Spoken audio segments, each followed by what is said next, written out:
I physically, literally, cannot break up with my boyfriend. On Sunday night, I ended things with Marcus. I sat him down in our kitchen, managed not to cry as I explained that I couldn't see a future between us, and he was fully moved out of our apartment by midnight. I insisted that he didn't have to do that. He could sleep on the couch while looking for a new apartment. I didn't mind him staying, but he assured me that he would be fine. He could stay with his friend. I even helped him get a couple suitcases into his car. I texted my mom and my close friends to tell them that we'd broken up. Everyone was incredibly supportive, proud, and sorry that things didn't work out. I fell asleep watching Netflix, slightly sad about the absence of Marcus in our bed, but knowing I had done the right thing for myself. The next morning when I woke up, I heard movement in my kitchen.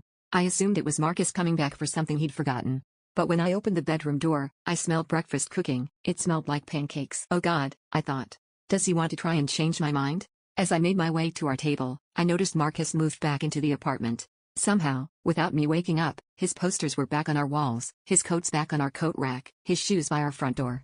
Everything was back to how it was. As soon as I sat, he put a plate of pancakes in front of me and kissed my head, muttering, "Mornin'." Before I could open my mouth to protest, he put a bottle of syrup next to the plate of pancakes and began talking about his day. "I won't be home until late tonight because something came up at work. Will you be okay?" I felt like I was losing my mind. "Marcus?" I asked earnestly. "What the heck are you doing here?" Then he looked at me like I was losing my mind. "I live here?" I decided not to say anything else, sitting with my confusion until he was out the door. Then I began to scroll through my phone, looking for the texts I'd sent everyone last night about the breakup. They were gone. The last time I had texted anyone was, apparently, at 5 p.m. the day before, when I texted my mother about a television show we both like. I didn't really know what to do after that. The memories of the breakup felt so real, so visceral, but clearly, it had never actually happened. Finally, I had to accept the fact that it was most likely just a hyper-realistic dream, my subconscious acting out the breakup that I had been planning.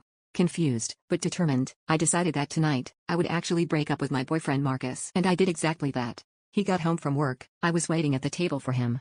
I told him we had to talk, and he sat. Much like the dream, he was sad, but very understanding, and began to pack up his stuff. Once again, I helped, and carried some bags over to his car. He was out by midnight. I texted my close circle. I was in bed by 1. When I woke up in the morning, he was in bed beside me. I was immediately alarmed, waking him up with my gasp of discomfort. "What is it? Are you okay?" he started. "I broke up with you last night," I informed him. "Why are you still here, Marcus?" He looked confused. "You had a dream we broke up, Lena?" I paused. I couldn't really say. It wasn't a dream, with any certainty. I checked my phone, once again finding the texts of the previous night gone. I laid in bed, uneasy, claiming not to feel well.